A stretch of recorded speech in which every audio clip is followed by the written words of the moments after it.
And my name is Fernando Orejuela, for those of you who do not know me. And on behalf of the Colloquium Committee, which includes Dr. Barbara Hillers, Amanda Luke, and Ben Bridges, we thank you for spending your afternoon with us and our guest, Dr. Ana-Maurine Lara. Pass the mic to Dr. Otero and let her do the proper introduction here. Thank you, Fernando. We would like to acknowledge and honor the Miami, Delaware, Potawatomi, and Shawnee people on whose ancestral homelands and resources Indiana University was built. I'm delighted that everybody is here today, and I would like to thank the Department of Folklore and Ethnomusicology, the Colloquium series, and all the people who worked on this series to have Dr. Lara come and speak to us today. This program is also sponsored by the Latino Studies program, the Department of African American and African Diaspora Studies, the Graduate Mentoring Center, the Department of Gender Studies, and the Journal of Folklore Research. I am very, very delighted to introduce Dr. Ana-Maurine Lara, who is a scholar and a national award-winning novelist and poet. She's the author of Erzulie Skirt, The Sun Once Again Sang to the People, Watermarks and Tree Rings, Kohnjehr Woman, Cantos, and Sum of Parts. And her academic books include Queer Freedom, Black Sovereignty, and Streetwalking, LGBTQ Lives and Protest in the Dominican Republic. Dr. Lara's work focuses on questions of Black and Indigenous people and freedom. She has been published in literary journals and scholarly journals and numerous anthologies as a scholar and as a creative writer. She is currently an assistant professor at the University of Oregon in the Department of Women, Gender, and Sexuality Studies. Dr. Lara's work for me is essential reading for its significance and impact in a variety of fields. Both her scholarly and creative output are necessary to consult for the consideration of race, gender, and sexuality in Caribbean, Latinx, Indigenous studies, folklore, African American, and African diaspora studies. And today she will be speaking on These Words Are My Ofrenda, and we'll be drawing from her creative and scholarly work to theorize how the use of critical decolonial Black feminist methodologies and genre, like poetry, fiction, ethnography, and speech act, can enable the praxical realization of Black and Indigenous freedom. So join me in welcoming Dr. Ana-Maurine Lara. Thank you so much. I'm gonna just line up the screen here.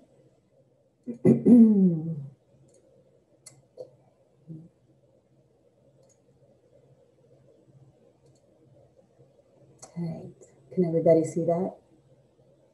All right, these words are my ofrenda. That's the title of the talk today. And more than a talk, I hope that it's an experience. So I want to spend a little bit more time with the land acknowledgement.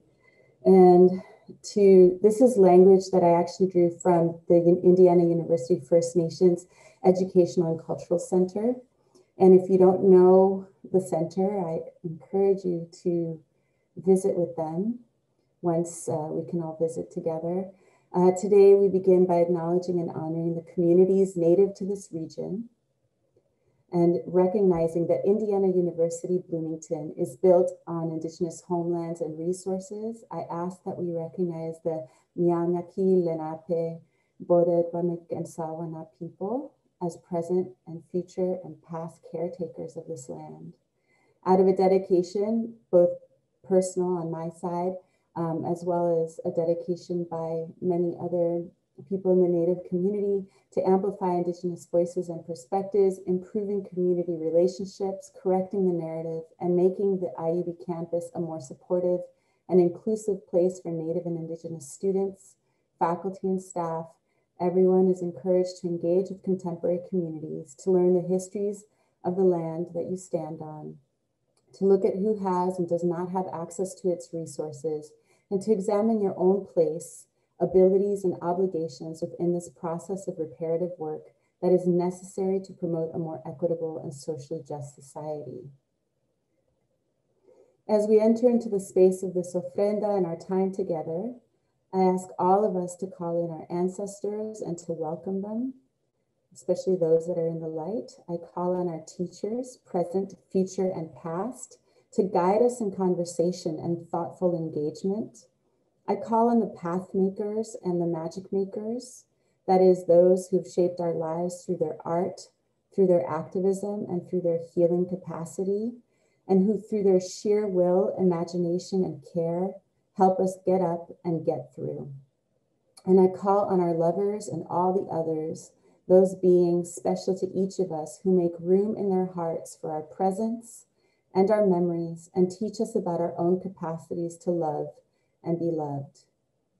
I want to take a moment to thank Dr. Solimar Otero, who I met in 2007 and have had the pleasure of staying connected to. It's such an honor. Thank you so much for inviting me to be part of this colloquium.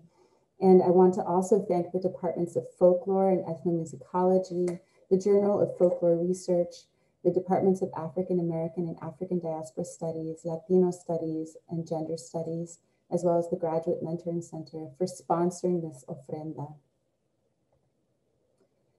Today, we will encounter various creative and scholarly texts across a range of genres, including fiction, poetry, and ethnography, which I will put in conversation with each other. With each text, I hope to introduce another possible site for the praxical realization of Black and Indigenous freedom. And like with jazz and ceremony, for this ofrenda to do its part, I need you to also do yours. So think of this as a call, a crick to your crack. I ask for your presence, your attention, your joy, the weight of your body in space, the timbre of sound against your eardrums to shape this exchange, this ofrenda. This, what I ask is, embody this moment, attend to this moment, wander through this moment between us, this time travel, this space travel, this journey across webs and interstices. In other words, in words more direct, your embodiment is requested to pay attention to words and language that reach for you. Your desire is requested to attend to what you think you know and what you want to know. Your wandering is requested to encounter the unexpected. Your heart is requested, and a careful tending of the sensations, those things we call feelings, conviction, connection, dancing across your temple, your body land. Be here, not here. Be now, not now, be. We are here. Where, when. We are here to practice freedom. We are here to commune. We are here to imagine. We are beauty. We are love. We are here to be walking with and listening to each other. We are here to transform silence into something much more than what any of us alone can know.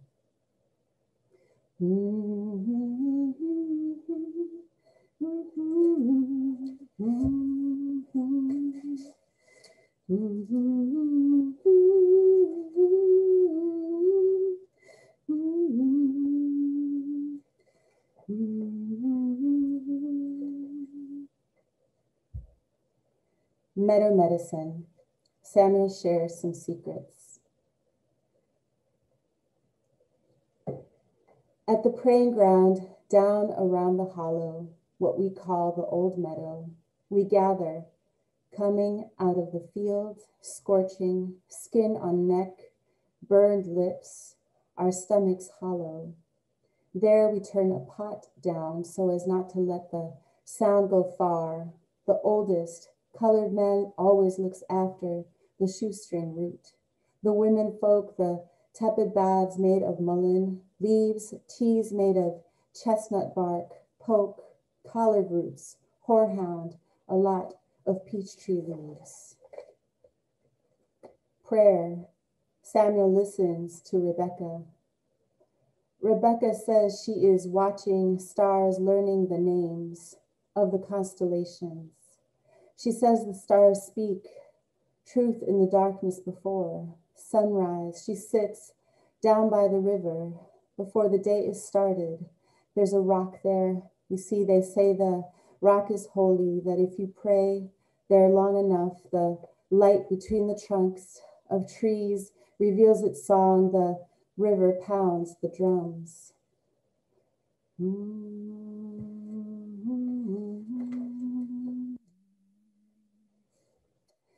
beanstalks and sweet clovers. Rebecca and she find each other in the forest. I wandered down to where she stays, the shack at the edge of the quarters, where Nate and Mary used to live before she came and they cleared out, made room for she, disappeared behind circumstance. I found she in the forest, hunched over a patch of fresh brown red dirt. She had she skirt hitched up past she knees. I could have sworn she saw me get up close to she, all turkey loud and rough. I stepped right up to she, asked with a suspicious tongue swollen in my mouth, "What are you doing set over a fresh patch of something that don't look right?" It was then that I saw the stick in she left hand, the seeds in she right, the buds of clover between she toes, green like dusk's horizon. She simply plucked a stem and put it in my mouth, let me suck on it until the sweetness came undone, and I found myself kneeling down to help she. She placed the seeds in my hand, closed my fist around them, whispered in short breaths. She sidled off into the deeper forest, left me standing on the edge, my fist closed around a pile of seeds, itching for soil.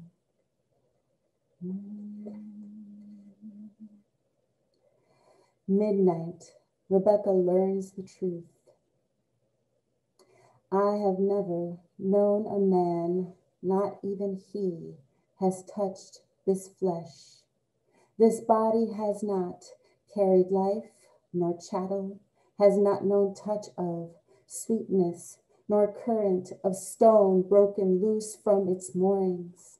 I offer myself to she, my naked flesh warm in the dark's coolness, my breath dancing with she's whispers, her hands a salve made of this bitter root.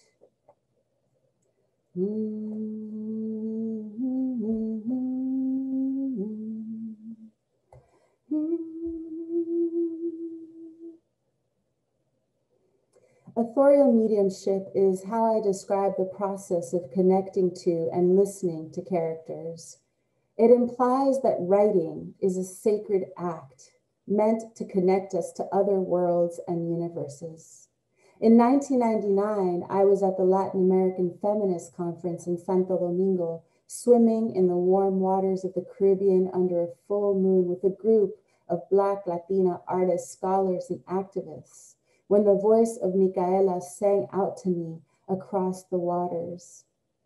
In 2004, I was sitting in my apartment in Brooklyn when Ana-Maurine knocked on my door to inform me she had been waiting 500 years to tell me her story. In 2006, I was living in New York City when the voice of the Kohnjehr Woman appeared as whispers in the air. In talking about authorial mediumship, I am referencing M. Jackie Alexander's discussion of sacred epistemologies, in which she writes, "I wanted to show the ways in which the body had become central in the contest between European and African systems, positioned as movable property, as chattel, and as a repository of sin, or understood as the direct instrument of the divine mediator between the world of the living and the world of the dead. In my case, upon hearing Micaela, Ana-Maurine, and she's voices, I chose to be the direct instrument of the divine, an instrument of mediation between this world and others. With the Kohnjehr Woman, I sat down to listen, to take note of what she was telling me, in the hopes, truthfully, of silencing her. I did not want to know what these characters, these spirits had to tell me, what they would require of me, what I would need to become to hold their stories. And yet, as I stopped resisting, their worlds opened up to me, allowing me to enter and to receive, to know what I had before not known. As an artist, committed to the act of truth-seeking and creation, I was forced to engage the unimaginable, what Saidiya Hartman calls the bridges to the dead, in order to navigate the very living world of the characters. Centralizing memory and the imagination as primary sites of agency allows us to examine the ways in which Black queer personhood is reconstituted through and on dismembered or dislocated bodies. The centrality of imagination bucks dominant processes of historicity and re-centralizes the imagination itself and memory as primary sites of epistemologies and methodologies. This serves to not only de-essentialize identity, that is, to push it from a static essential location into a dynamic process that is informed by multiple bodies, but to reframe the nature of the archive and of knowledge itself. Honoring the voice of she, the Kohnjehr Woman, required that I engage in active research on the lives and experiences of enslaved peoples from the 18th century. I came up against the usual dilemma faced by many artists and scholars engaged with the history of Black people in the Americas, the lack of an historical archive that contains our stories and our voices. As, quote, history pledges to be faithful to the limits of fact, evidence, and archive, even as those dead certainties are produced by terror, end quote, fiction relies on the facts of the historical archive to reimagine locations, relationships, and beings. In other words, to substantiate the fictional world that she occupies, I had to understand the rules of the world as they operate in material history. I could not completely break from this history to create something devoid of specificity, but I also could not let myself be limited by its boundaries. Like she, whose creation as a carrier of expressive and cultural traditions of a Black diasporic past and potentiality disrupts the social and economic landscape of the plantation world she inhabits, Black queer subjectivities also do so, and they must often do so through a turn to alternative archives, what I call the archives of the imagination.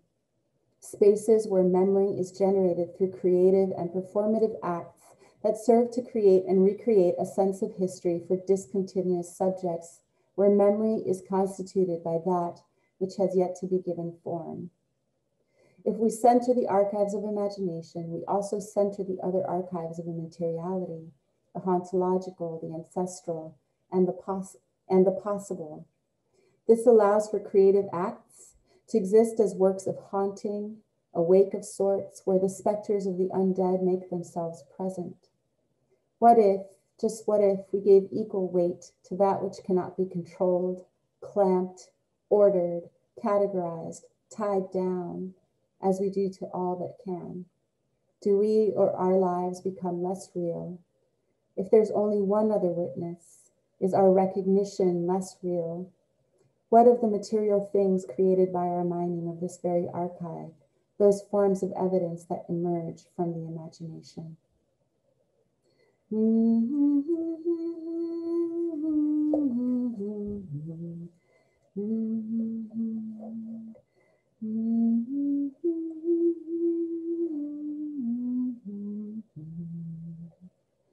Michaela recalled the scent of trash, burning next to open sewers, the laughter of Haitian women sitting under the naked light bulbs strung between tin rooftops. In the trays covered in newspapers, piles of greasy chicharrón, plátanos, and batatas beckoned the hungry mouths coming off the carros públicos. The women sat on stools low to the ground, their calderos full of oil, sitting on the anafes, burning pieces of wood and palm leaf for fire. Small pieces of succulent meat and yuca emerged from the bubbling oil and landed on the newspaper. Dark hands flipped food and salt into paper cones neatly rolled for customers. Wrinkled hands pulled out equally wrinkled orange, red, and green bills that were quickly and quietly tucked into skirts or under breasts. Men and women walked away from the stands, the dirt road leaking dusty colors onto the oil and salt patches forming on the paper cones. Salt. Salt crusted her lips, her tongue. Her skin burned with the spiciness of the ocean salt, the hot sun burning it into her pores. Salt filled her ears, lodged itself under her fingernails. She longed for food, to fill her mouth with sweet meat, sweet water, to bathe her skin in shade, fresh soap, and oil. She longed to breathe the smoke of the dusty streets, to breathe anything but this salt that scorched her throat and crystallized her tears. The water had run out several days prior. There was no longer food, and all around them the ocean jeered at their solitary boat. 2 men had jumped from the Yola the night before, preferring to drown than suffer the madness of dehydration. Micaela had watched them under the light of the quarter moon and stars. She had watched their bodies fight the weight of the ocean, had heard them call out to Jesus and Dios and Maria, Virgen de la Altagracia, before Erzulie had come to claim them as one of her own. As Erzulie's great body emerged from the steam of the ocean's water, Micaela heard one man cooing softly in surrender, Erzulie, Mache, Erzulie, and watched as the fear escaped from his cries. Erzulie pulled forth her boat, unloading white carnations which floated on the ocean, forming foam around the men's heads. Micaela watched their heads disappear under the dark indigo waters of the night. Erzulie's roar quieted, and the waters once again mirrored the sky, stars sparkling and the moon a silver sliver on the tips of the waves. She recalled that brief moment, the loneliness of the night. She searched her cheeks for tears, her thirst claiming her memories. She licked her palm, the taste recalling her mother's hagua, the iron pungency of the fruit that subtly tainted its sweetness. Micaela closed her eyes to the salt, the sun, the memories of passing moments, and the night before, and prayed for sleep to take her.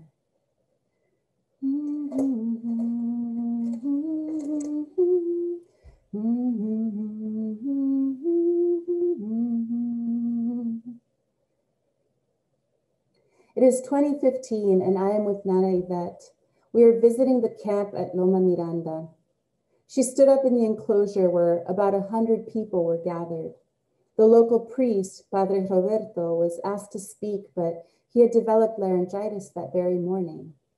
We, the women, chuckled among ourselves. Another elder who was with us, Dupina, pointed out the irony of a male priest losing his voice on the day that Native women elders came to speak. Nana Yvette spoke. The Lakota people have just declared their last war against the United States government. Right now, they are in a war for the water, to protect the water for the people. The US government wants to run a pipeline from Canada all the way down to the border with Mexico. But we Native Americans know that the pipeline will destroy Mother Earth. It will destroy the waters. Nana Yvette was talking about the resistances being actualized at Ochatishakuin, about the courageous youth running from the Black Hills to Washington, D.C., elders and people who prayed and set up camp like those in Loma Miranda had set up camp, to protect the water memories and to stop the construction of the Dakota Access Pipeline. She was talking about the efforts to stop the Trans-Pecos Pipeline in Texas. The community listened and expressed their listening through nods and muffled murmurs. Nana Yvette continued, "The water is life. Without water, we cannot sustain life on Mother Earth. We stand with you in your struggle for your people, for your water." After Nana Yvette, the elder Abuela Guadalupe Tonalmi from Mexico's federal district stood up. She's part of the Council of Elder Indigenous Leaders in Mexico. She's 4 feet and 5 inches tall with a very sweet and soft voice. As trucks pass by on the road, we all strain to listen to her storytelling. In Birikuta, the Wirarika people are fighting the same company you are fighting. They are fighting the gold mines, which has come to take the mountain from them. The mountain is their source of water. It is the heart and life of the Wirarika people. The people offer themselves to protect the mountain in the lucha to stop the mines from contaminating the water. We will carry back the news from here, from Loma Miranda to Mexico, because we are in the same struggle, a struggle for water, the source of all life. Then Abuela B, a Nahuatl elder from El Paso, stood up. She held on to her staff, leading into the circle of people as she spoke. In El Paso, we have been fighting to preserve Hueco tanks, our sacred site, from people who climb the rocks. It is our church. It is our place of worship. When the sun rises on the equinoxes, there are things that we see that are not visible at any other time of year. When the moon is full over these stones, there are things we know that we can't in any other way know.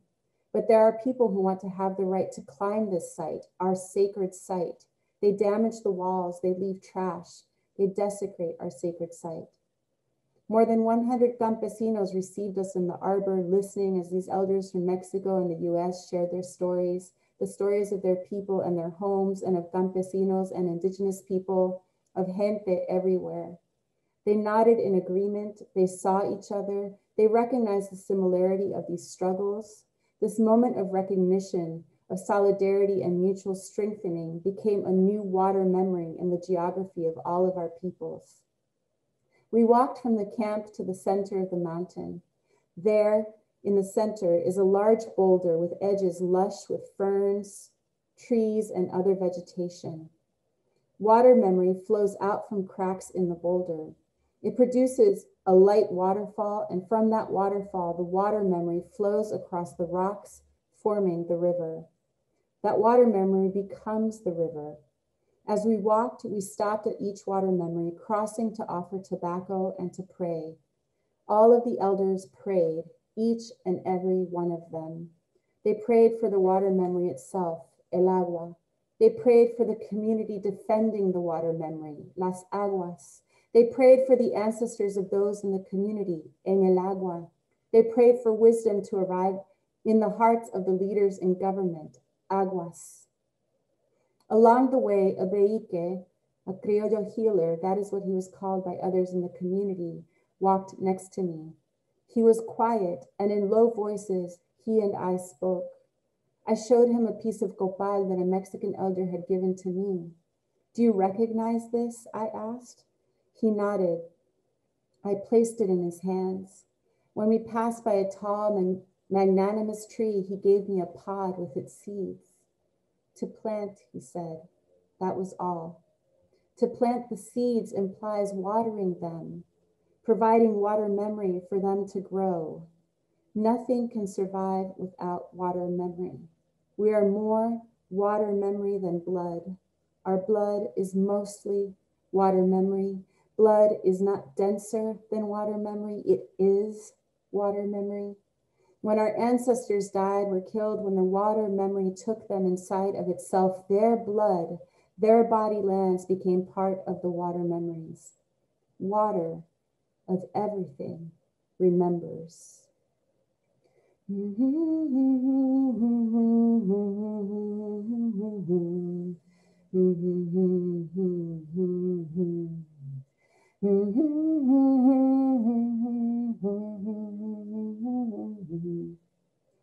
Listening and walking, walking and listening.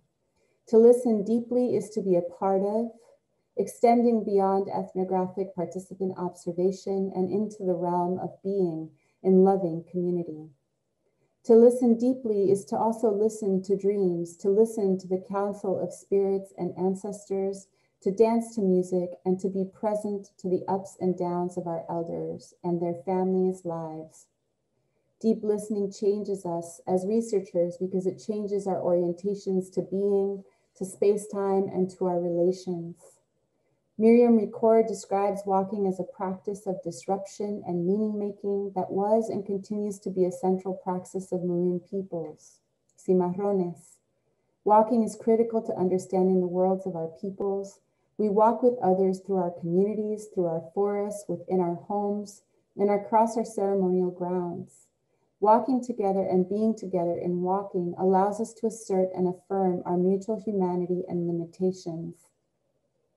Walking together allows us to understand how our peoples move through space and why. Walking allows us to understand our people's geographies, the places where we make meaning on an ongoing basis, the ways we tend these spaces, and the sense of loss that is an increasing part of the human experience in the face of rapid climate change, ongoing pandemics, and ongoing political repression. In walking, we hear stories of disappeared species, of disappeared peoples, of new constructions and new economic forces. There are stories of successful healings and of challenging circumstances. There are stories of plants transplanted and of the spirits who reside among them. All of this is possible to learn when we walk together. As part of the Caribbean Women Healers Project, co-authored by myself and Dr. Alaí Reyes Santos, we listened and we walked to elders as they took us through their forests, their healing grounds, their gathering grounds, and their ceremonies.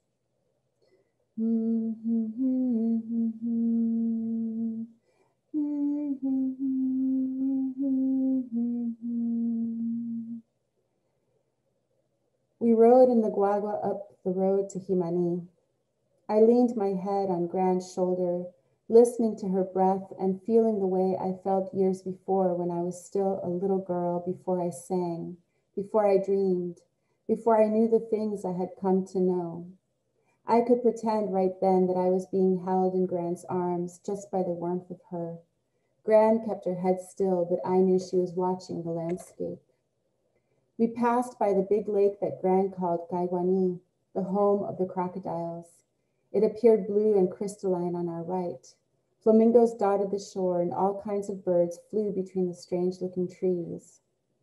It was my first time seeing the lake, and it was beautiful. The ground all around it was white clay, and the lake itself spread out all the way to the mountains on either side. Jameri, that is where we go to heal from skin illnesses. The crocodiles have good medicine, Gran whispered. I looked out over the water. Crocodiles. It's a salt lake, and the minerals in the water heal the earth too. But can't we go in now, Gran?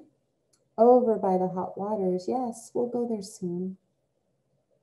Only a little while later, we reached the border and there were soldiers everywhere. As we approached the gate, guaguas and people pushed up against each other. Soldiers checked papers and sent people in various directions. Gran grabbed my hand. Jameri, when we exit the guagua, we go straight to the hills. You understand me? She stared into my eyes as she said this. I understood, and so I nodded. Where, Gran? The hills. We need to get to the hills just on the other side of the border gate. I nodded again.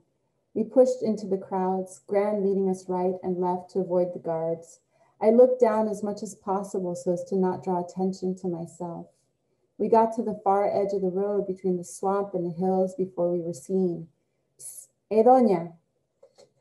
Gran pretended not to hear him and kept going. Doña, stop or I'll shoot you. Gran froze.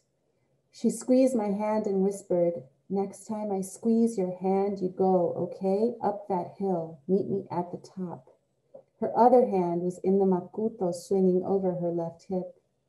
We both turned around slowly to face the guard. He was young and had a mean look in his eyes. Why are you going this way? Immigration is over there. He pointed over his shoulders. Behind him, people crowded the immigration gate, forming a herd of bodies between the guards. My granddaughter has to use the bathroom. There are bathrooms over there. Gran murmured words beneath her breath. This is your granddaughter, you say? This Morena? Sí, that's right. The guard laughed. Your papers. I don't have any. You don't have any? So, but before he could finish, Gran squeezed my hand. At the same time, she drew her other hand out of the macuto, and a large gray cloud formed in front of us. Gran and I ran up between the rocks and the cactus. I looked behind me, and the guard was reaching into air, shouting. Another guard came to quiet him down, looking around, making sure nobody could see them. He gently walked him over to the guard station. We made our way past the fence, past an abandoned guard post, over to a shallow cave. When we reached it, Gran stumbled to the ground. I reached for her, but she swatted my hands away. I stood to the side as she gathered herself. Eventually, she signaled for me to come over. I sat down next to her, nestling my body into her curves. She wrapped an arm around me and pointed out to the hills around us. These mountains stretch to Jaragua, to Leogan, the land of your mother's people where we are from. Gran took my hands and held them, palms up and open. The water rises because we are soon to be born new people as before, And you hold these new people with these hands of yours and you guide them. I stared at my palms. I couldn't see what she was seeing. You must heal the land, Yamiri. You must help the people heal the land. She is crying and hurting and she heals herself, but if we are to stay as humans, you must help the people heal her too. I was tearing up because what she was saying to me felt true, but it also hurt my heart. Yamiri, your gift is song, and this is no accident. Your people are poets.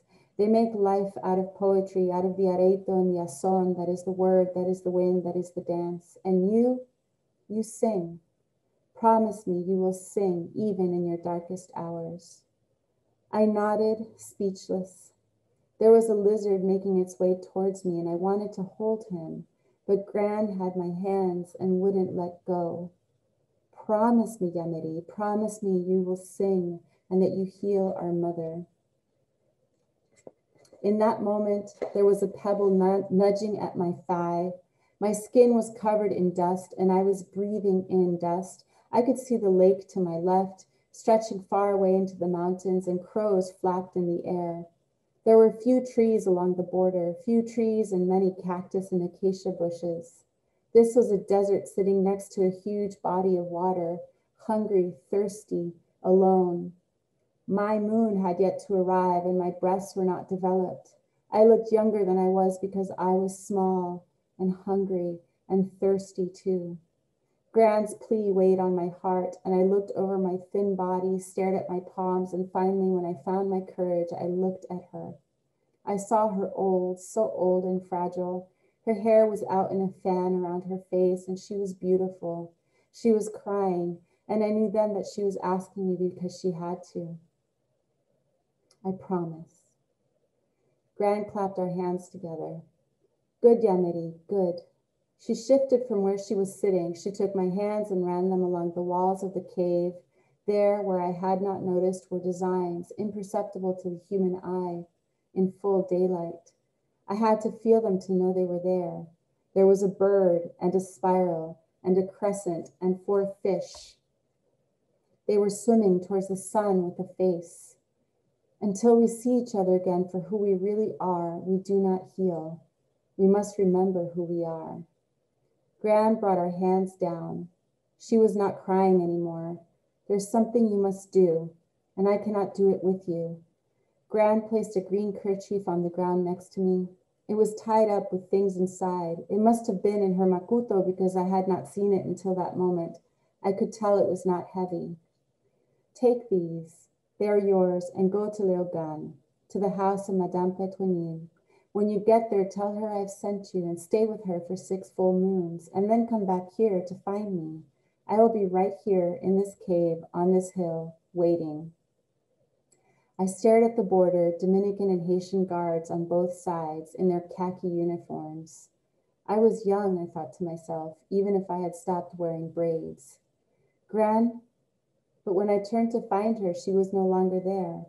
I was by myself and the moon was a claw rising up into the sky. Haiti, Leogan, these were west, away from the rising moon. If I was going to make it into Haiti, I had to wait until darkness. I opened the green kerchief Gran had left me. Inside there was an iguero that had always hung in our home, the one with all of the bones. And those bones were there too. There were other things, a cotton nagua and a roll of bills. I unrolled the bills. They were small and dyed with green and gray colors. I put these in my shoes. I wrapped the iguero and bones back up in the kerchief. I made a small shoulder bag from the nagua and placed the bundle inside. It had become night. I had to begin my walk to Leogan.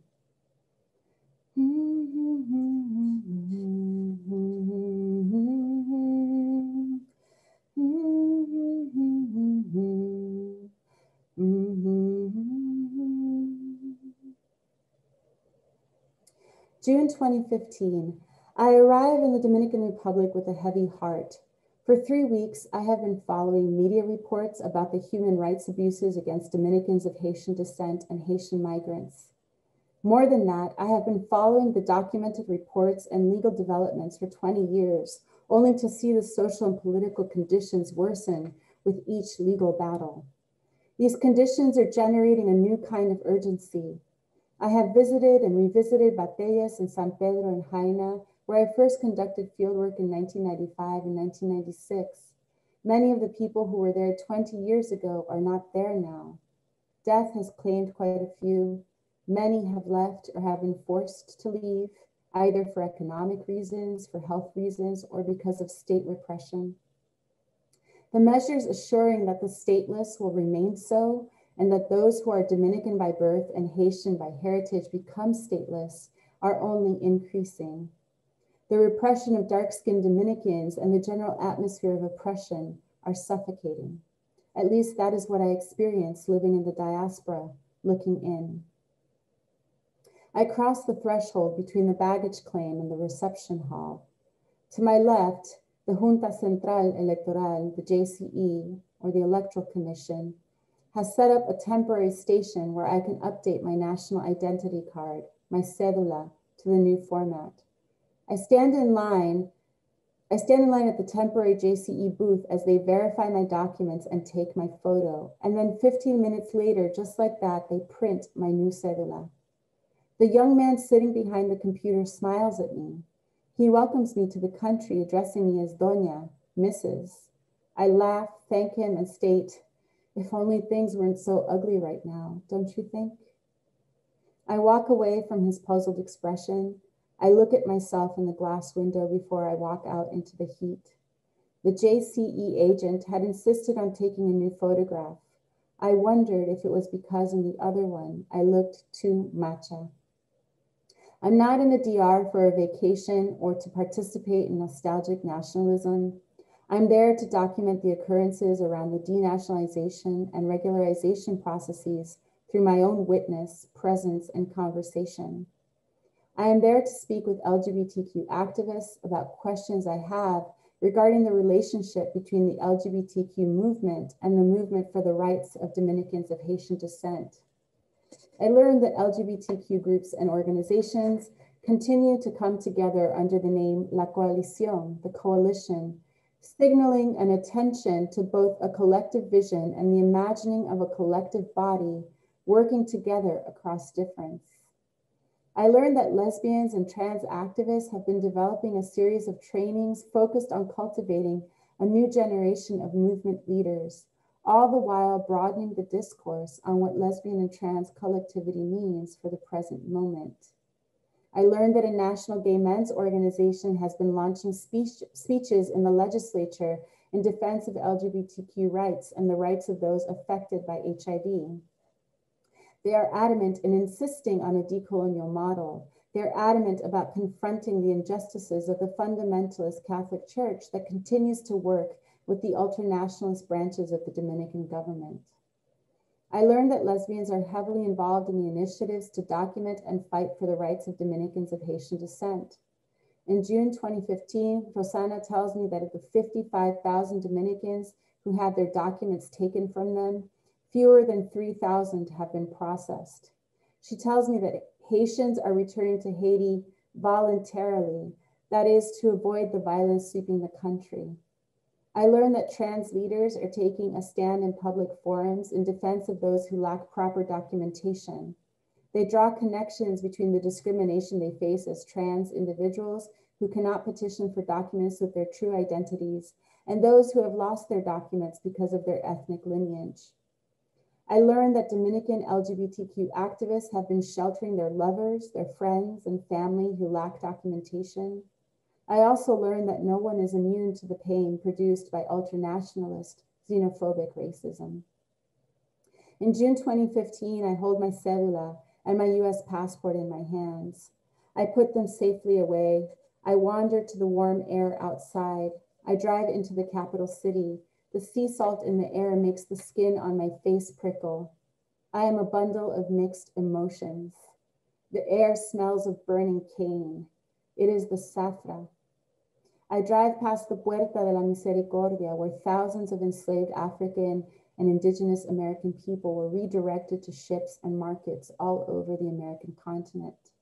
The specter of sales and the memory of ritual dances before me, meld together in ubiquitous time, from a time when they sold a mother, from the time they hung a Maroon's head, from the time a US Marine shot a Dominican protester, from the time a Cuban santera, a Dominican santera, a Puerto Rican santera, and a Haitian voodoo priestess all made offerings. The ghosts compete. On my left, Fray Montesinos shouts into the sky. As I drive down the Malecón, life moves to its normal rhythms and chaos. I stare at the water to my left, its teal blue surface glistening under the tropical sun hides the disintegrated remains of my ancestors. I turn on the radio where announcers are espousing xenophobic, racist rhetoric over and over again. I turn the radio off. I pass Club Chic, now abandoned and empty. I turn around and make my way back to La Zona Colonial, down Avenida Independencia. I am in search of locas.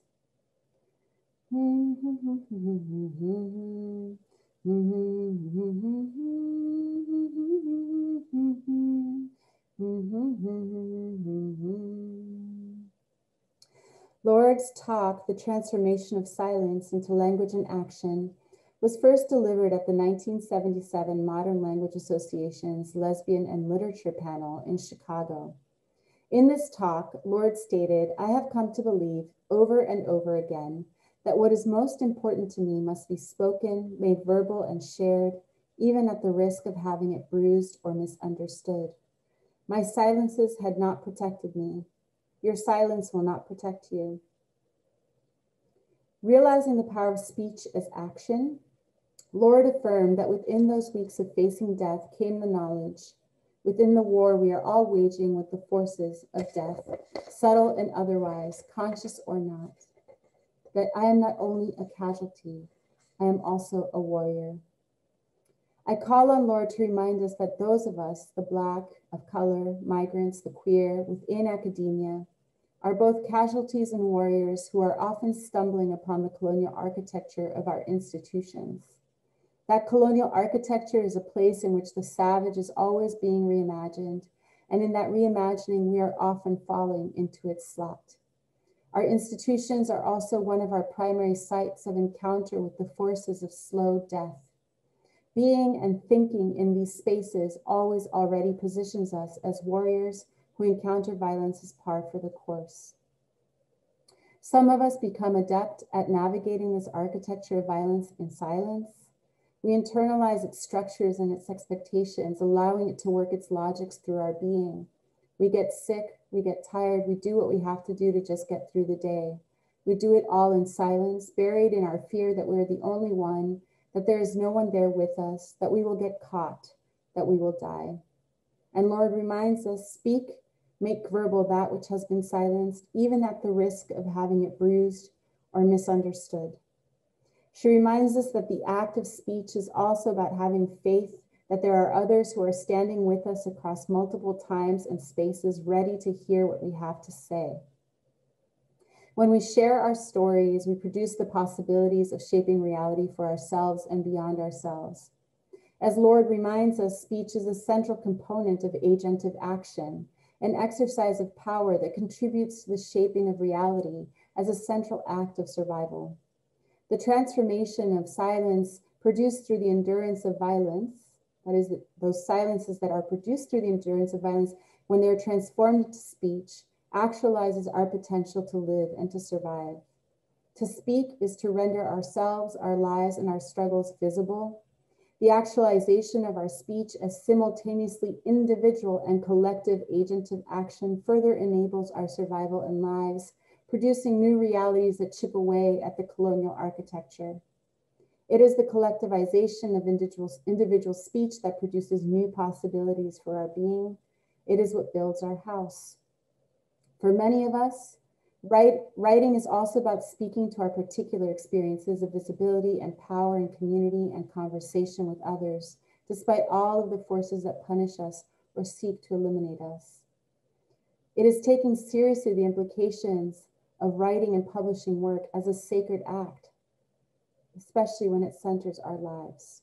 It is also about a refusal to engage in particular conversations that, though they may satisfy imperial colonial gazes, diminish our own and others' autonomy. In writing, we can manage silence and disrupt its colonial violences. I say this even as I acknowledge that our thinking is in part shaped by this system and its epistemological frameworks. Lord reminds us that in the transformation of silence into language and action, it is vitally necessary for each one of us to establish or examine our function in that transformation and to recognize our role as vital within that transformation. Despite all of our trepidations and the many risks we take in writing our stories, our work is vital. It is not just vital in the sense of being necessary, it is vital in that it is full of life. It is vital in that it will live beyond the present moment when we sit writing it, and it will die too.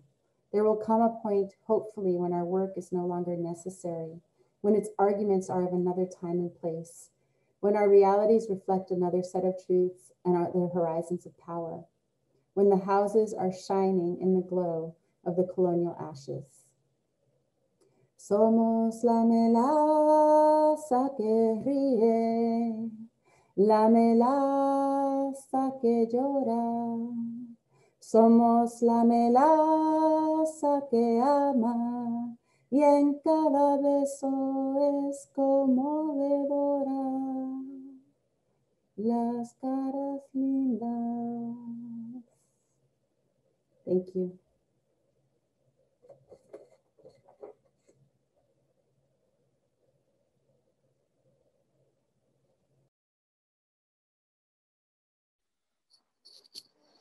Well, thank you, Ana-Maurine. It was a lovely, as you said, experience. I'm glad you set it up that way for me to receive your words that way. And I'm sure everyone else here has a lot to thank you for and to kind of bring into our attention some of the things that I have some quickie questions, but I think I'll defer the floor to those of our guests who are still present with us and some of the chat as well. Mil gracias, Vinci. Stunning from Julian Graper. Modupa de obrigada, Maria Hamilton Obegunde. Thank you. So for those of you who are willing or able, you may go ahead and either raise your hand if you want to ask a specific question or have a comment. Or if you want, you can ask or continue using the chat room. We'll take this few moments to applaud Ana-Maurine Lara and to welcome you to engage in conversation with her.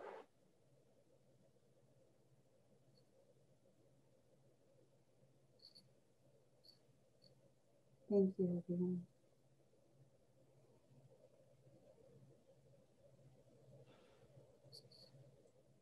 I'll wait just one more minute before I go into it.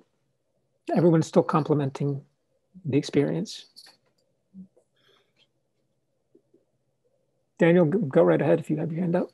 Sure. Thank you so much. That was just a wonderful experience, very enriching and moving, thought-provoking, and important. I really appreciate your work. I'm going to ask a sort of technique question, and that is that how do you decide, given that you're sort of presenting in a sort of multi-genre way, moving from essay to poem to ethnographic writing and that sort of thing, how do you decide when to use which genre? Is it a process where you say, this is an idea that needs to come out in a poem. This is something that needs the ethnographic material. How does that work for you as you think about how to express your ideas? That's a great question. Thank you, Daniel. So the question of genre is really about what each genre lends itself to. And I think, for example, so what I'll say is this, is that as a poet, right, I think about the ethics, right? I think about the ethics of knowledge production. That's a very central concern in my work across the board. And those ethics are informed by not just our intellectual obligations, but more than that, actually my responsibility to my ancestors and the communities that I come from, right? And my responsibility to the guardian spirits that, you know, rule my home space and the space I share with my partner and the lineages I come from. And so when I speak of ethics, I'm talking about that, but I'm also talking about navigating the rules of language and knowledge production in and outside of academic institutions. So for me, the primary ethics of poetry are about language, right? So having an ethical relationship to language, what language itself. Poetry is very much about breath and syntax and line break, and right, and it's about what and imagery and what language produces in very brief and short space. And what I can do with poetry is very different than what I can do with prose, both fictional and non-fictional. And poetry allows me to play with breath, and it allows me to play with dense imagery, and it allows me to evoke, right, through language. But when I sit down to write a poem, when I sit down with language and something comes out as a poem, it's because language is the primary concern there. When I write fiction, my primary ethical obligation is to my characters. So I am ensuring I'm doing my part to make sure that I am doing the work my characters have asked me to do, right? Because it's a process of authorial mediumship. I'm trying to honor their worlds and honor their impulses. And that's why sometimes it's really hard to write what they want me to write, because I'm like, oh, I don't want to think about that. I don't want to talk about that. Like, and then they're like, no, but we have to go there. You know, we have to go. You know, right now with Injured Stone, I read from Injured Stone today. It's a novel in progress. I'm finishing it right now and sending it out to publishers this year. You know, it took me a long time to get through that, has taken me a long time to get through that novel, because for the first part, I was really loving the world of my characters, and I didn't want to let it go. I was kind of being selfish. I was like, I really love this world. I'm not ready to share it. And then at some point it changed into, oh my gosh, I have to write things that I really don't want to write because they're so hard. Like, who wants to talk about the Palma Sola massacre? Like, and live that in their body, like, right? Because when I'm connecting with my characters, they're connecting with my body. There's a physical experience of their emotions and their reality that it then becomes my work to translate and to craft into story. And that is so hard, right? To sit with that. So then, you know, I had to overcome my resistance to that. But the ethical obligation is to them, right? I have to tell Sol's story as she's like surviving her community's massacre, right? And then with ethnography, and fiction does the work that ethnography and poetry can't do, right? Fiction allows me to enter into those archives of imagination, to access memories and access knowledge that otherwise cannot exist in this world, because it just doesn't exist, right? There's no historical archive for me to be like, and I found it in folio 52, right? Like there's no, or, you know, I spoke about it with somebody and that's how, there's no external archive. It's a product, purely a product of my imagination and conversation with the characters, but it allows me to say things that I can't otherwise say, or imagine things that I can't otherwise imagine. You know, and then ethnographic writing, my primary ethical obligation is to the communities that I'm writing with and about. And that requires transparency. I believe it requires transparency, walking with, listening to, and doing my best to be integral in my interpretive process. So I'm not interested in creating knowledge that continues to support the colonial architecture of the academy. And I struggle with the requirements of having to do that, but also trying to create work that is about celebrating and honoring the people I come from. And that concept of the people I come from is actually very broad. I feel very lucky that it's very broad. You know, I can say I come from the queer people, I come from the Black people and Native people, right? I come from Dominican, Haitian. Like people, right? And Black diasporic people, and feel good about that. And so what does it mean to produce knowledge that honors and celebrates our survival and our struggle? And that is, in academia, is always deemed suspect. The idea that you would actually talk about your own people, one, is already deemed suspect. And two, that you would talk about them in a positive light that like speaks to survivance and speaks to strength is also deemed suspect. And you know what? I don't care. I'm gonna do it because we need it, because we're dying and we need it.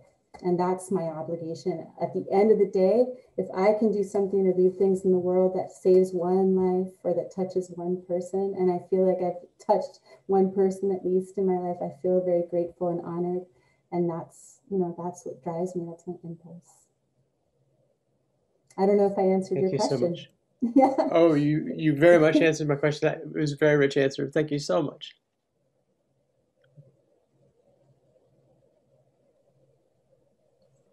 The floor is still open, but if you want to think it over a little bit, I do have one because it is somewhat in the performative side of things, but I see we have a guest first. I'll let Dr. Abagunde go first, so go ahead.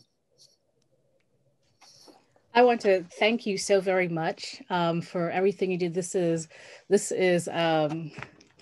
my path, and I'm so grateful to you for speaking it so much. And so when I'm teaching Alexander's work, particularly pedagogies of the sacred, right? I'm thinking about her exchange with Kinsimba, and I'm thinking about what it means when your characters are your ancestors, right? And making that distinction, right? So as a writer, we can talk about them as characters, but as the containers, they're our ancestors.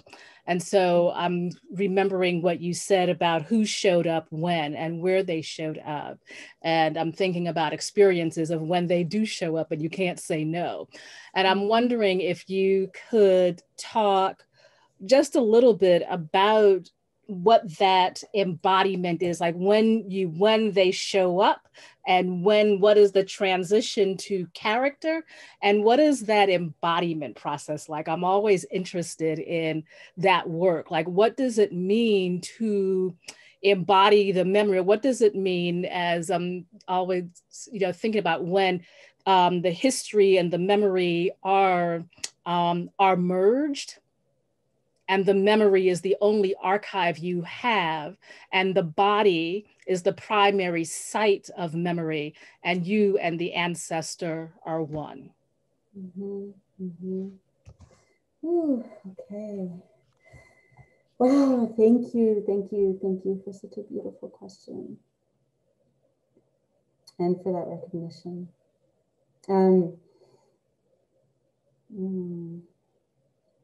I don't know why it produces tears in me. So I'm going to try and answer it because I see your questions in multiple parts. I think so there's the spirits and there's the ancestors.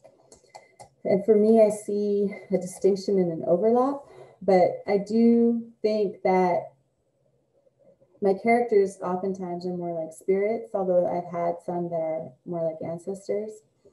And I think New York was so significant because I lived in Brooklyn right next to the elevated train, and train tracks. So that was like a direct avenue for people to reach me.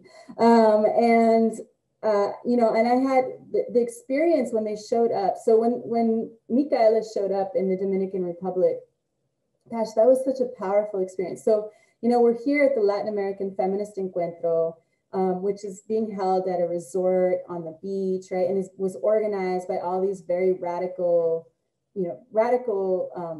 Afro-Dominicana feministas like Yuderquisa Espinosa and Ochicuriel and this whole committee, right? And these people who are just really, really powerful. Well, as they're organizing it, so much happened, right? So there were 3,000 women. There were some issues with translation. The women from FAMI and Foxapej and Haiti were there. There were women from Brazil. And there were women from all over Latin America, Canada, the US, Spain, all of these Latin American women coming together. And of course, there were tensions around race, there were tensions around being from the global north and the global south. This is 1999, right? The institutionalization of the Latin American feminist movement was still very recent. And so there were tensions between the autónomas and the institutional feminists.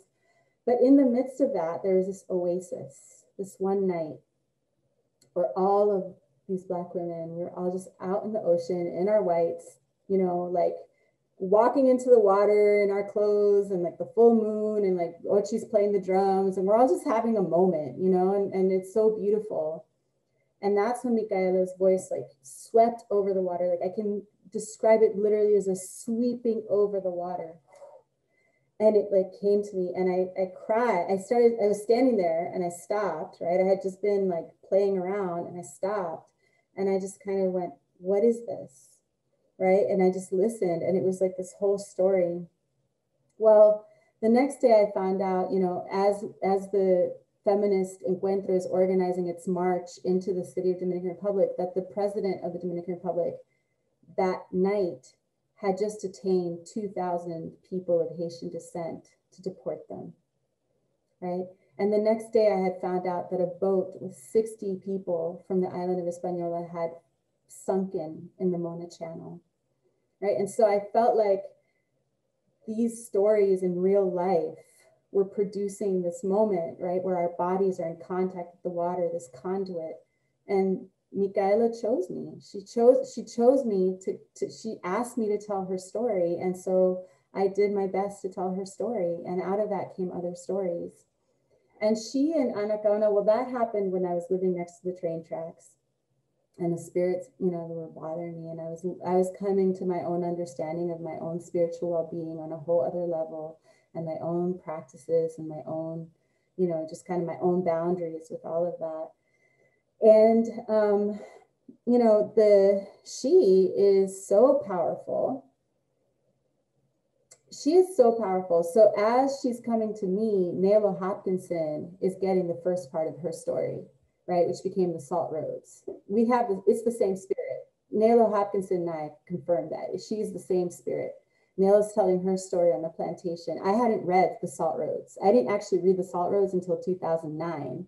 So I didn't even know the Salt Roads existed, right, when she comes to me. And the Salt Roads was published in 2006, right? So Nayla wrote her story on the island of San Domingue, you know, and I'm writing her story after she's sold into a Virginia plantation. And it doesn't matter, her spirit is just disrupting all kinds of things, right? And I think she may go to other people, and that's wonderful, you know. And I feel so honored that she also came to me, and also, like, you know, Solimar Dr. Otero asked me this question a couple years ago. She's like, what do we do with her? Is she Latina? Is she American? Like, where is she from? I was like, well, she was born in Dahomey. She was sold into slavery to San Domingue. She starts, you know, she foments an uprising there and then is sold into slavery into Virginia. So I don't know, right? Like, and her, you know, and they cut her tongue out. They cut She's tongue out. And so this is the language that we see in her, right? If we go to her poem, the language that she gives us is this language, right? This is what she gave us, right? To work with as it came through me. And then embodiment. So there's a qualitative difference for me between the embodiment that comes through ceremony and ritual, right? In which there are ancestors and spirits, you know, and forces that come through my body. And then the difference between that and then the sitting with a spirit that is telling me their story. Ana Kaona, that was intense. And that began a whole other journey too, which tied into my whole personal spiritual process. But I was in my house and I heard a knock at the door. I opened the door. There's nobody there. I closed it. I heard a knock. And then my partner at the time also heard the knock. And she came out and was like, who's at the door? And we both opened the door and there's nobody there. And then all of a sudden, the whole story flooded out. I wrote everything she told me. I had never known anything about her. I wrote everything she told me. And then I went into the archives and tried to find stuff, and I was just, my mouth was dropping because there were things that I was finding that she had told me that I never knew before. And I was just like, okay, I'm gonna sit with this, right? There's like that process of incredulity, like, is this really happening? That one has to go through to then accept that it is. Even if the world wants, you know, whatever. So, you know, so that process is different because Ana Kaona like doesn't come into me, but I hear her, right? And then she opened the door for all these other characters to come to me, right? Some of whom are the process of, who are the product of my imagination, and some who are also in like her spirits, right? That speak. And really the craft of the, for me, my craft at that point, my work at that point is to craft what they tell me into an actual story, right? So I should also note that since working on Ana Kaona's Injured Stone, some of the things I was writing about have come to pass. And that was also another really scary thing about writing this novel. Like, I'm like, right? Like, you know, just the feeling the responsibility to time and to place and just being respectful and being humble in the face of so much power. You know, and one of the things I feel grateful for is that I am, and my partner and I are both now in relationship with the guardian of Ana Kaona's stone, which is a stone that marks the seat where she, one of the places where she resisted Spanish colonialists, and that is a very sacred site for people within La 21 División, Vudun, and Agua Dulce in the Dominican Republic. And so I feel very lucky to be in relationship with her, with the guardian, and to learn more about Ana Kaona through her in the way she lives among the people now. So I don't know if I answered your question. You did. We need to have our own association, groups of us. But I want to thank you for that. I'm just being very still right now because I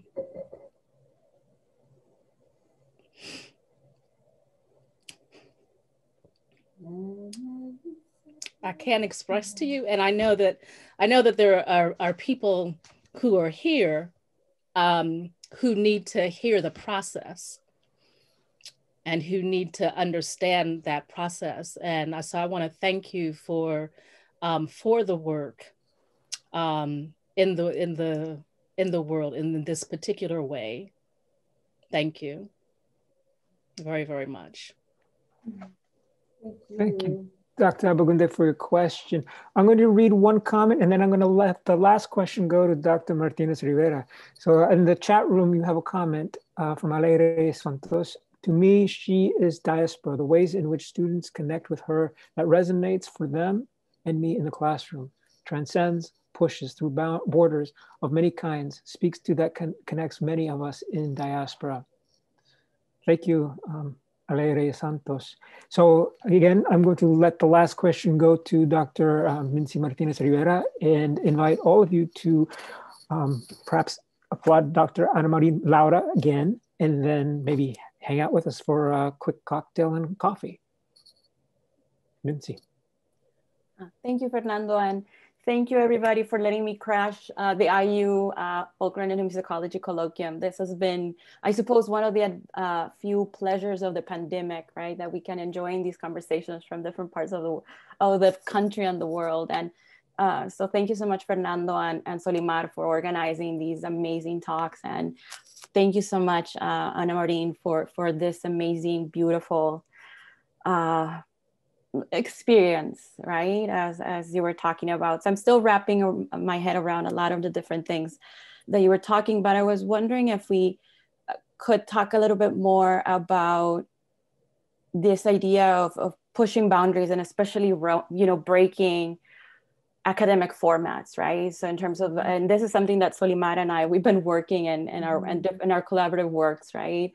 And that I'm still kind of also trying to decolonize myself in terms of what counts as, you know, academic knowledge, what very much comes from a Western, very much Enlightenment kind of like heritage, right? And so something that you mentioned, right, is how kind of like fiction allows to enter into the archive of the imagination. And I really loved your description of the archive of the imagination. But I was wondering how that fits again in terms of how storytelling, it's not fiction, right? It's very much life, it's very much wisdom and knowledge, and how, you know, in order to be able to recuperate our stories and our heritage, especially after the experience of, you know, genocide and conquest and, you know, colonialism and erasure, storytellers are what, you know, has kept us alive and these memories, right? So just like as a side note, yesterday I was working on this piece that I'm co-writing with Solimar and another friend. And for some reason I needed to talk about my grandmother's hands. And I ended up writing about, probably I'm gonna cut it or use it somewhere else, but it came out that I needed, as you were talking about, these stories just come and you need to write them. And I just needed, and then they turned out into knowledge, and how much knowledge her hands used to have, my abuelita's hands, right? So I'm just thinking again in terms of the way that we write and the way that we tell stories, and how, right, as different decolonial scholars have been talking about in terms of how storytelling is methodology. It has to be methodology, right? So I think and you are one of the scholars, right, that you're very much showcasing how to think differently beyond the Western canon in terms of what counts as knowledge, how can we present knowledge, how, again, we presented voices and stuff like that. So I was just wondering if you can, you know, just share a little bit more about that process, because again, I'm in that also, this process of trying to find, you know, as I mentioned, decolonize myself and play with different forms of kind of like writing, right? Thank you so much. I want to say, you know, I hope that I hope that I'm modeling that this is not an easy process, right? Like, I'm being very transparent about the moments when I'm like, right? And I think that that vulnerability is part of what's required of us in decolonizing ourselves, decolonizing our relationships, the ways in which we walk through the world. And that vulnerability is something that we, in particular for me as a woman of color, queer person of color, it's, you know, vulnerability in academia, wow, like that's, you know, it can be so dangerous. I mean, today felt really dangerous, right? Like, I don't know folks that I knew except for Dr. Otero, and yet here I am, like, doing something totally out of the norm. And I was like, well, I hope this is okay, you know? And really all I had to, respaldarme, all I had to, like, you know, kind of like hold me up was, you know, was trusting intuition and the way I do my work, right? And then my partner being like, just do what you do, right? And just kind of like encouraging me to just do what I do, and to have faith in that and believe in that. So I want to say that first, right? The incredible amount of vulnerability that it requires to take risks with our work and the way we do our work, and to expand on genre. I also think that that's the gift of genre, and that's the gift of the possibilities that we live in a time when we have access to multiple genres, and that, I don't know, I want to encourage all of us to not be afraid, to just allow ourselves to experiment with genre as a way to open ourselves up to things we may not have known before. You know, it doesn't mean writing a perfect poem or painting a perfect painting. It means opening ourselves up to playing with paint and playing with poems and words and form. So that's the first thing I want to say. I'm sharing here on the screen this project that I was mentioning earlier, the Caribbean Women Healers Project. So I've just recently been learning about digital humanities and the possibilities embedded within digital humanities. And this is a site that is about basically healing knowledge among Caribbean women healers. So we have Milady and Amelia, right, who are in Santiago de Cuba, telling us their story and we have like interview clips with them in their own voices that have transcripts, right? And we talk a little bit about you know, how we come to them. We have Daniela, who is a healer in the Dominican Republic, who, you know, we couldn't even show her image because her community, the priest in her community would like deny her communion, you know, if he knew that she was doing healing work. So, you know, we use other images, but we tell her story, and she shared her medicine with us, her understanding of medicine. We also, you know, we have like these healing grounds, right? And we have a plant guide. And one of the things we did with the plant guide is we refused to use scientific terminology because, you know, as a healer and a person in relationship with other healers, right? You have to have a relationship with people to really understand plants, in the same way that plants have a relationship with each other, right? You don't ever just use yanten. You use yanten in relationship to other things, and in a specific moment, a specific time of day, and in a specific way. But they want, you know, this came out of conversations with healers in the Caribbean who, because of climate change and economic, you know, environmental disaster, because of economic disaster produced by all of these globalized neoliberal policies, you know, that's basically what they were telling us is se están vaciando los campos, right? The rural countrysides are emptying. They wanted us to record this information in a way that might be accessible beyond time and space, right? And so, yeah, there are stories that are stories grounded in the material experiences of people that need to be honored in that way. And then there's stories that emerge from the imagination. And sometimes they encounter each other in the, you know, in the facts, in the rules of the world. And sometimes they can become something else. And then there are, this project for me is in my work with Alaye de Santos and the whole digital humanities team and all of the healers is such a powerful and beautiful experience. Because it's even pushing me to think about, you know, just the ways in which like we continue to hold and create knowledge together. You know, we know that healers in the Caribbean are still stigmatized. It's still stigmatized in Puerto Rico to say you're a santera, you know, it's still stigmatized in the Dominican Republic to say you're curandera, you know, and so, or a comadrona, you know, and so we wanted to like legitimize them too, like support them in their process of trying to legitimize themselves, right? Conamuca is an organization in the DR, for example, that does a lot of work around that. It's the Campesinas organization. And yeah, I mean, I don't know. I don't feel the need to be the expert. I see the PhD and I see like access to academic you know, resources and spaces as one way to reach people and to connect with people. But my elders just remind me all the time where you know, who I am and where I stand. You know, in the methodology section, right, we talk about the values, right, that they said are important to working together, right? When we were like, we want to work with you, this is what they said, right? These are the values they shared with us that became central to the way we walked with them and the way we listened and the way we shared knowledge with each other. So I'm not sure I answered your question.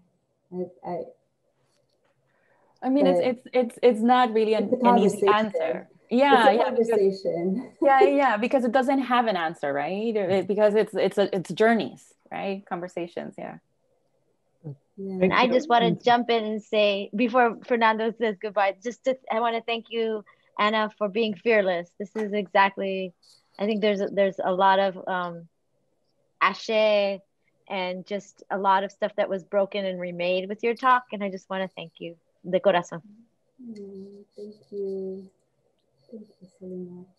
Likewise, Ana-Maurine. I'm not actually saying goodbye. I'm actually saying this is an opportunity for us to say thank you again, give her a last applause, but not necessarily the last applause. I know some of you might need to leave, might take a quick break. Others might need to fill up a glass with wine or whiskey or coffee. So how about we do that? Just for a quick drink and we can have some more casual conversation or more serious conversations, and we can continue this journey with Dr. Lara. Thank you all for your attendance and your attention. And I'll be here in about 5 minutes. I'm gonna go get myself a drink and hope to see you here as well. For those of you who cannot, have a good weekend or the rest of the week. And for those of you who have popped in who I haven't seen in a while, I hope to see you in about 5 minutes. Take care.